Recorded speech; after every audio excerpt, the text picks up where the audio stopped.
दोस्तों, अरुणाचल प्रदेश के कोने कोने से बड़ी खबरें लेकर मैं साइलो फिर आया हूं और साथ ही पूर्वोत्तर और देश दुनिया की भी कुछ सुर्खियां लाया हूं। तो शुरू करते हैं। बैडमिंटन प्रतिभावान गेटो सौरा ने 19 से 25 जून तक सिंगापुर में विश्व चैंपियन द्वारा आयोजित पायलट पेन कप में खिताब की हैट्रिक बनाई। उन्होंने लड़कों के अंडर 9 और अंडर 10 सिंगल्स और अंडर 11 डबल्स खिताब जीते। अरुणाचल स्टेट बैडमिंटन एसोसिएशन के महासचिव बमांग तागो ने जीत को बड़ी उपलब्धि बताया और युवा खिलाड़ी को विदेश में आयोजित टूर्नामेंट में उनके शानदार प्रदर्शन के लिए बधाई दी। Power grid corporation of India limited ने असम में चापाखोवा को अरुणाचल प्रदेश में रोइंग से जोड़ने वाली 132 केवी डबल सर्किट रोइंग चापाखोवा अंतरराज्यीय ट्रांसमिशन लाइन का निर्माण पूरा कर लिया है। पीजीसीआईएल ने एक विज्ञप्ति में कहा, यह प्रतिष्ठित अंतरराज्यीय ट्रांसमिशन प्रणाली शेष राष्ट्रीय ग्रिड के साथ एक और कनेक्टिविटी प्रदान करके अरुणाचल प्रदेश में बिजली की स्थिति में सुधार में महत्वपूर्ण योगदान देगी। यह योजना केंद्रीय ऊर्जा मंत्रालय की north eastern region strengthening scheme 10 के तहत लागू की गई है। पीजीसीआईएल ने कहा, ट्रांसमिशन योजना को जल्द ही परिचालन में लाया जाएगा। राज्य सरकार के आक्रामक 4G मोबाइल कनेक्टिविटी प्रयास के लिए एक बड़ी शर्मिंदगी में अपर सियांग जिले के विभिन्न छात्र संगठनों ने कटान सर्कल और गेकू के सुमसिंग गांव में 4G मोबाइल नेटवर्क टावरों की स्थापना की मांग करते हुए अपने क्षेत्रों में 12 घंटे के बंद की घोषणा की है। जिला प्रशासन को दिए एक ज्ञापन में गेकू कटान इंटेलेक्चुअल यूथ फोरम ने कई अन्य छात्र संघों के साथ सूचित किया कि उन्हें 30 जून को गेकू काटन ब्लॉक और पाधु, गेंग और सिल्ली गांवों में बंद की घोषणा करने के लिए मजबूर किया गया है। मोपोम सर्कल में 4G नेटवर्क टावरों की स्थापना की उनकी लंबे समय से चली आ रही मांग अभी तक पूरी नहीं हुई है। उप मुख्यमंत्री चाउना मीन ने अरुणाचल प्रदेश के प्रारंभिक चरण से ही राज्य के एजुकेशनल सिनेरियो के अपलिफ्टमेंट में रामकृष्ण मिशन के अपार योगदान को स्वीकार किया। मीन, जिन्होंने रविवार को वेस्ट कामेंग जिले के खासों में Ramakrishna Sarada mission girls school का दौरा किया, बच्चों को शिक्षा प्रदान करने के लिए अपना जीवन समर्पित करने के लिए मिशन के स्वामी जी और माता जी की सराहना की। उन कठिन दिनों के बाद से लोगों की जरूरतों को प्राथमिकता देने के लिए उन्होंने कहा कि 60 और 70 के दशक में आरके मिशन द्वारा स्थापित संस्थानों, जिनमें आलो और देवमाली में आरके मिशन स्कूल और खोंसा में शारदा मिशन गर्ल्स स्कूल शामिल हैं, ने कई इंजीनियरों, डॉक्टरों और कई योग्य सिविल सर्विसेज ऑफिसर्स का उत्पादन किया है। अधिकारी जो अब विभिन्न पदों पर राज्य की सेवा कर रहे हैं। डीएसपी बी तांगजांग के नेतृत्व में लॉन्गडिंग पुलिस की एक टीम ने शनिवार को पुमाओ लॉन्गडिंग ट्राइजंक्शन से 3 ड्रग तस्करों को गिरफ्तार किया। स्पेसिफिक इनपुट के आधार पर ट्राइजंक्शन के पास राजमार्ग पर एक नाका लगाया गया था। नाका चेकिंग के दौरान कार्यकारी मजिस्ट्रेट बिनी शिवा की मौजूदगी में तस्करों के पास से लगभग 197.6 ग्राम संदिग्ध हेरोइन जब्त की गई, जिसकी कीमत 6 लाख रुपए है। तीनों महिलाओं की पहचान न्यौसा गांव की फान्या मनहम, चैटिंग गांव की अनोन वांगसाहम और न्यौसा गांव की सोंगलेह मनहम के रूप में की गई है। पुलिस ने तस्करों के खिलाफ एनडीपीएस अधिनियम की धारा 21B के तहत मामला दर्ज किया है। ईस्ट सियांग डीसी ताई तागू, पीएमसी प्रमुख ओकियम मोयोंग बोरांग और पीएससीडीसीएल के सीईओ डॉक्टर मंजुली कोमट ने union housing and urban affairs ministry के स्मार्ट सिटीज मिशन की 8वीं वर्षगांठ के अवसर पर रविवार को यहां एक वॉकथॉन और एक साइक्लोथॉन कार्यक्रम को हरी झंडी दिखाई। Pasighat smart city development corporation limited द्वारा आयोजित कार्यक्रमों में 8 किलोमीटर का वॉकथॉन और 18 किलोमीटर का साइक्लोथॉन शामिल था।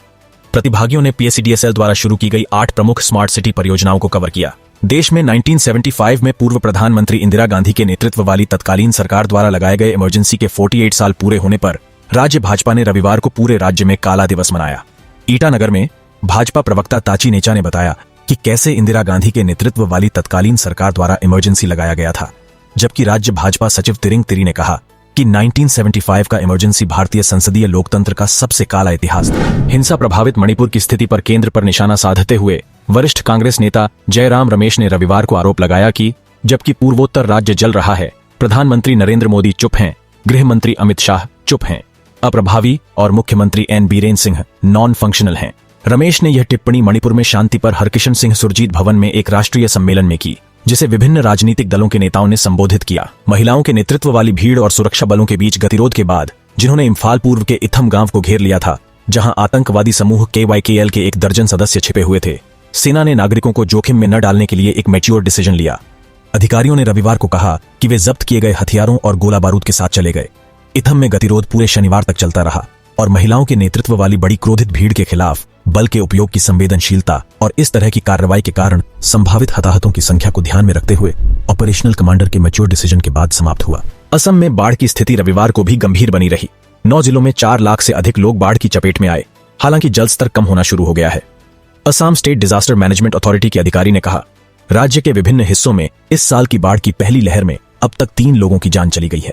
ASDMA की रिपोर्ट के अनुसार बक्सा, बारपेटा, दरांग, धुबरी, गोलपारा, कामरूप, लखीमपुर, नलबाड़ी और उदलगुरी जिलों में 4,07,000 से अधिक लोग बाढ़ से प्रभावित हैं। इस बीच केंद्रीय गृह मंत्री अमित शाह ने कहा कि उन्होंने असम के मुख्यमंत्री हिमंत बिस्वा शर्मा से बात की है और उन्हें बाढ़ की स्थिति से निपटने के लिए हर संभव मदद का आश्वासन दिया है। कॉमर्स एंड इंडस्ट्री मिनिस्टर मंत्री पीयूष गोयल ने हैंडीक्राफ्ट्स को लोकप्रिय बनाने, बाजरा के लाभ और उपभोक्ता जागरूकता जैसे विभिन्न मुद्दों पर भारत में 50 से अधिक टॉप परफॉर्मिंग यूट्यूबर्स के साथ बातचीत की। सरकारी सूत्रों ने कहा कि Bharat World Trade Organization WTO में चीनी विवाद को सुलझाने के लिए ब्राजील के साथ बातचीत कर रहा है और ministry of commerce and industry इसके लिए संबंधित विभागों के साथ कोऑर्डिनेट कर रहा है। उन्होंने कहा कि भारत जिनेवा स्थित WTO में चीनी विवाद के अन्य शिकायतकर्ताओं के लिए भी इसी तरह की प्रक्रिया का पालन कर रहा है।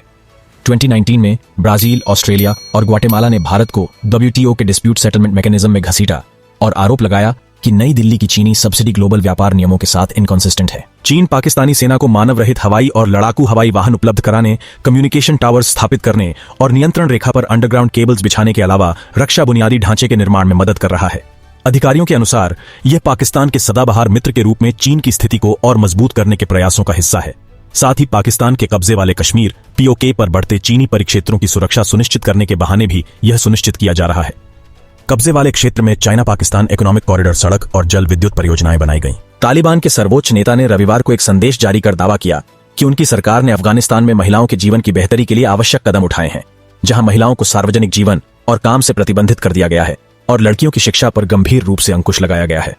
हिब्तुल्लाह अखुंदजादा का बयान ईद अल अधा की छुट्टी से पहले सार्वजनिक किया गया था, जो इस सप्ताह के अंत में अफगानिस्तान और अन्य इस्लामी देशों में मनाया जाएगा। पाकिस्तान पुलिस ने रविवार को कहा कि बंदूकधारियों ने उत्तर पश्चिमी शहर पेशावर में रात भर हुए हमले में पाकिस्तान के अल्पसंख्यक सिख समुदाय के एक सदस्य की गोली मारकर हत्या कर दी। एक स्थानीय अधिकारी गौहर खान ने कहा कि 35 वर्षीय मनमोहन सिंह पर हमला एक लक्षित हत्या प्रतीत होती है। खान ने कहा, मकसद की पुलिस जांच जारी है। खान ने कहा कि हमलावरों ने सिंह पर उस समय गोलियां चलाईं जब वह उपनगरीय इलाके से घर लौट रहे थे। हमलावर मौके से भाग गए। इस्लामिक स्टेट समूह ने एक बयान में हत्या की जिम्मेदारी लेते हुए कहा कि सिंह पेशावर में बहुदेववादी सिख संप्रदाय का अनुयायी था। इसने पिछले दिन उत्तर पश्चिमी शहर में एक सिख को घायल करने का भी दावा किया। दक्षिण चीन सागर में चीनी खतरा काफी बढ़ रहा है, क्योंकि चीन ने इस क्षेत्र में युद्धपोतों और अन्य सैन्य संपत्तियों के अलावा बड़ी संख्या में सशस्त्र समुद्री लड़ाकों को तैनात किया है। ताइवान के विदेश मंत्री जोशीह जोसेफ वू ने चुनौती से निपटने के लिए सभी स्टेक होल्डर्स द्वारा एकजुट प्रयासों का आह्वान किया। वू ने हिंद महासागर क्षेत्र में चीन की बढ़ती सैन्य गतिविधियों का भी हवाला दिया, जिसमें पाकिस्तान, श्रीलंका, म्यांमार और जिबूती में प्रमुख बंदरगाहों को नियंत्रित करने का प्रयास भी शामिल है, और उम्मीद जताई कि नई दिल्ली इस पर करीब से ध्यान दे रही है। तो आज के लिए बस इतना ही। मैं फिर आऊंगा नई बड़ी खबरें लेके। तब तक अपना ख्याल रखिए और मुझे सब्सक्राइब करना ना भूले। धन्यवाद।